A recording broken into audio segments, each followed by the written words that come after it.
এয়া মই কি খাই আছো জানেনে? মই খাইছো চুলি সৰা বন্ধ কৰাৰ এটা খুব বঢ়িয়া দৰৱ। আজিৰ এই ভিডিঅ'টোত দেখিবলৈ পাব আপোনালোকে চুলি সৰা বন্ধ কৰাৰ বাবে এটা খুব বঢ়িয়া দৰৱ আৰু লগতে এটা খুব বঢ়িয়া তেল। আজিৰ এই ভিডিঅ'টো এইসকল মানুহৰ বাবে যিসকলৰ বহুত বেছিকৈ চুলি সৰি আছে আৰু আপোনালোকে চুলি সৰা কমাবলৈ বিচাৰিছে, চুলিৰ গ্ৰোথ বঢ়াবলৈ বিচাৰিছে আৰু আপোনালোকৰ চুলিখিনি সিল্কি হোৱাটো বিচাৰিছে। এই চুলি সৰাটো বিভিন্ন কাৰণ আছে, সকলোৰে বেলেগ বেলেগ। কিছুমানৰ ডিপ্ৰেছনৰ কাৰণে সৰে, কিছুমানৰ ষ্ট্ৰেছ বেছি লোৱাৰ কাৰণে সৰে, কিছুমানৰ থাইৰয়ডৰ প্ৰব্লেম থকাৰ কাৰণে সৰে, কিছুমানৰ এংজাইটিৰ কাৰণে সৰে, কিছুমানৰ নিউট্ৰিচন ডেফিচিয়েঞ্চিৰ কাৰণে সৰে, কিছুমানৰ পানী সলনি হোৱাৰ কাৰণে সৰে, কিছুমানৰ সিজন চেঞ্জ হোৱাৰ পিছত সৰে। যদি আপুনি এটা হেলথি ডায়েট লোৱাৰ লগতে আপোনাৰ ষ্ট্ৰেছটো নোলোৱাকৈ থাকে, টোপনি ভালকৈ মাৰে, সকলোখিনি বেলেন্স কৰি ৰাখিব পাৰে, তেতিয়াহ'লে আপুনি এনে ধৰণৰ ৰিমেডিবোৰ লগালে ইয়াৰ পৰা খুব ভাল ৰিজাল্ট পাব। আপোনাৰ লাহে লাহে চুলি সৰাও কমিব, চুলি গ্ৰোথ বাঢ়িবলৈ সহায় হ'ব। এতিয়া মই সম্পূৰ্ণ প্ৰচেছটো আপোনালোকক ক'ম, আপোনালোকে ঠিক তেনেদৰে কৰিব। আপোনালোকৰ লাহে লাহে চুলি সৰা কমি আহিব আৰু আপোনালোকৰ চুলি যদি কম বয়সতে পকি গৈছে, সেই কম বয়সতে চুলি পকা সমস্যাটো কমি যাবলৈ সহায় হ'ব। এতিয়া মই আপোনালোকক এই ৰিমেডিটো বনাই দেখুৱাম। বনাই দেখুৱাৰ আগতে আপোনালোকলৈ এটা ৰিকুৱেষ্ট আছে। আপোনালোকে যদি এই ৰিমেডিটো ভাল পায় তেতিয়াহ'লে মোৰ ভিডিঅ'টোত এটা লাইক কৰিব, মোৰ চেনেলটো ছাবস্ক্ৰাইব কৰি ল'ব আৰু ওচৰতে থকা বেল আইকনটো প্ৰেছ কৰি দিব। তেতিয়া মই আহিবলগীয়া সকলোবোৰ ভিডিঅ' নটিফিকেশ্যন আপোনালোকলৈ সোনকালে যাব আৰু আপোনালোকে সোনকালে ভিডিঅ'বোৰ চাবলৈ পাব। তে আহক এই ৰিমেডিটো কি বস্তুৰে কেনেধৰণে বনাব লাগে চাওঁ বলক। চুলি সৰা বন্ধ কৰিবৰ বাবে এতিয়া মই আপোনালোকক প্ৰথমতে তেলটো বনাই দেখুৱাম। তাৰ কাৰণে লাগিব মোক এই তিনিবিধ বস্তু। এইটো হৈছে মেথি আৰু এইটো হৈছে কালজিৰা। কালজিৰা মই লৈছোঁ এয়া আধা চামুচৰ জোখাৰে আৰু মেথি লৈছোঁ মই এচামুচৰ জোখাৰে আৰু এয়া লং লৈছোঁ 6টা আৰু খাবৰ বাবে লৈছোঁ এই দুবিধ বস্তু। এই দুবিধ বস্তু খালে আপোনালোকৰ চুলি সৰাও বন্ধ হ'ব, চুলি গ্ৰোথ বাঢ়িব আৰু লগতে আপোনালোকৰ চুলিখিনি হেল্ডি হ'বলৈ সহায় কৰিব। এয়া দেখিছেনে কি বস্তু আপোনালোকে চিনি পাইছেনে? যদি নাই পোৱা পিছত কৈ আছে বাৰু। আৰু এইফালে চাওকচোন এয়া কি চিনি পাইছেনে? মই বাৰু পিছত ক'ম এই দুবিধ কি বস্তু। এতিয়া মই আপোনালোকক তেলটো বনাই দেখুৱাই লওঁ। প্ৰথমতে তেলটো বনাবৰ কাৰণে লাগিব এইটো তিল তেল। মই সৰু এখন পেনত এতিয়া তিল তেল ল'ম। এই তিল তেলটোৱে আমাৰ চুলিৰ কাৰণে বহুত বেছি ভাল হয়। আপোনালোকে এই তেলটো বনাবৰ কাৰণে তিল তেল ব্যৱহাৰ কৰিব লাগিব। তাৰ কাৰণে তিল তেল কেইচামুচমান এতিয়া মই লৈ ল'ম। মই ল'ম এতিয়া তিল তেল 4ৰ পৰা 5 চামুচ। এবাৰ লগাবৰ জোখাৰে মই এতিয়া আপোনালোকক বনাই দেখুৱাম। মই যিটো পৰিমাণে বস্তুখিনি এতিয়া লৈ দেখুৱালোঁ আপোনালোকক, এই বস্তুখিনি মই এবাৰ লগাবৰ জোখাৰেহে লৈছোঁ। বেছি পৰিমাণে বনাবলৈ হ'লে আপোনালোকে এই বস্তুখিনিৰ পৰিমাণটো ইয়াতকৈ অলপ বঢ়াই ল'ব লাগিব।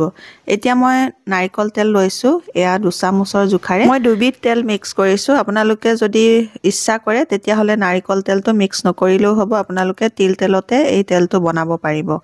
এতিয়া মই এই দুবিধ তেল মিক্স কৰি লোৱাৰ পাছত গেছৰ ফ্লেমটো এয়া অন কৰি লৈ ফ্লেমটো একেবাৰে কমাই দিছোঁ। ল' ফ্লেমত বনাম এতিয়া মই।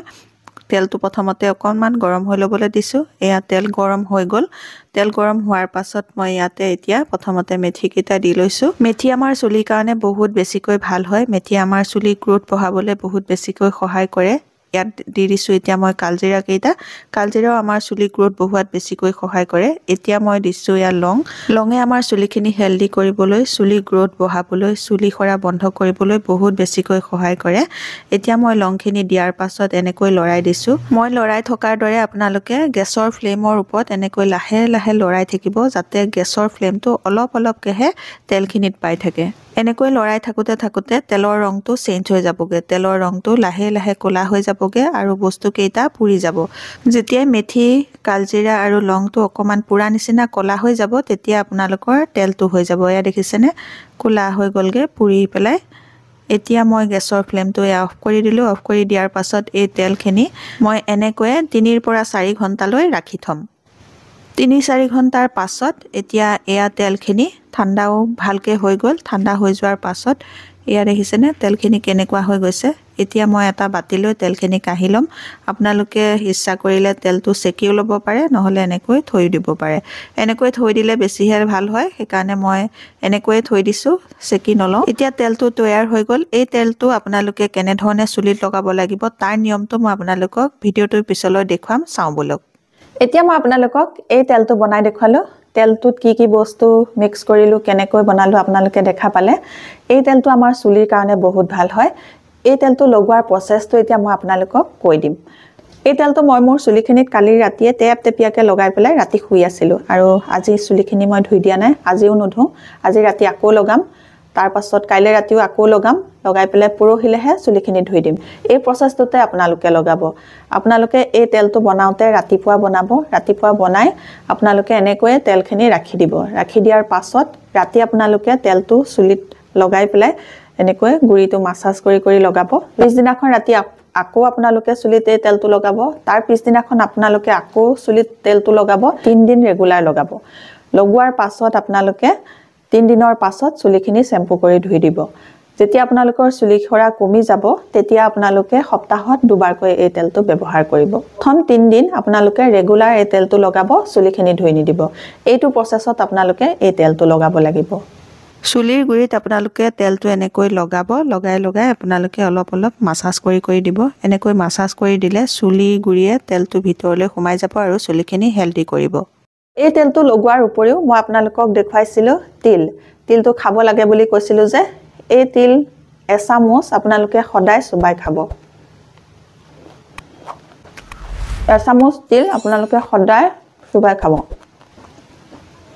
তিল খোৱা আমাৰ চুলিৰ কাৰণে বহুত বেছিকৈ ভাল হয় আৰু লগতে আমলখি খোৱা আমাৰ চুলিৰ কাৰণে বহুত বেছিকৈ ভাল এনেকৈ আপোনালোকে সদায় চুবাইও খাব পাৰে নহলে গুৰৰ লগত লাডু বনাইও খাব পাৰে গুৰৰ লগত লাডু বনাই খালে মিঠা খোৱা হ'ব মিঠাটো আমাৰ শৰীৰৰ কাৰণে বেছি ভাল নহয় সেইটো কাৰণে আপোনালোকে সদায় এনেকৈ চুবাই খালেও বেছি ভাল হ'ব তাৰ পাছত আমলখি কথা কৈছিলো আমলখিটো মই এনেকৈ শুকুৱাই ৰাখি দিছো আপোনালোকৰ ঘৰত যদি কেঁচা আমলখি আছে কেঁচা আমলখিও খাব পাৰে নহলে এনেকৈ শুকুৱাই থৈও খাব পাৰে কেঁচা আমলখিটো গোটেই বছৰটো পোৱা নাযায় এনেকৈ যদি শুকুৱাই থোৱা হয় গোটেই বছৰটো ৰাখিব পাৰিব আৰু অলপ অলপকৈ আপোনালোকে গোটেই বছৰটো প্ৰতিদিনে খাব পাৰিব এনেকৈ আপোনালোকে আমলখি এচামুচৰ জোখাৰে গুড়াকে খালেও হ'ব নহলে যদি গুড়া কৰি নথয় এনেকৈ টুকুৰা কৰি থয় এনেকৈ টুকুৰা 6-7 টুকুৰা মান খাই দিলেও হ'ব এনেকৈ আপোনালোকে এই তেলটো ব্যৱহাৰ কৰিব লাহে লাহে আপোনালোকৰ চুলি খৰা কমি আহিব চুলিৰ গ্ৰোথ বাঢ়িবলৈ ধৰিব চুলিখিনিত এটা সাইন আহিব আজি মই আপোনালোকক চুলি খৰা বন্ধ কৰিবলৈ খুব বঢ়িয়া এটা তেল বনাই দেখুৱালো এই তেলটো যদি আপোনালোকে ভাল পাইছে তেতিয়াহলে আপোনালোকে মোৰ ভিডিওটোত এটা লাইক কৰিব মোৰ চেনেলটো সাবস্ক্ৰাইব কৰি আপোনালোকৰ ফ্ৰেণ্ড আৰু ফেমিলিৰ লগত এই ভিডিওটো শ্বেয়াৰ কৰি দিব নতুন এটা ভিডিওৰ সৈতে নতুন এটা বেলেগ টিপছৰ সৈতে আপোনালোকৰ মাজলৈ আকৌ আহিম তেতিয়ালৈকে নমস্কাৰ আজিলৈ আহোঁ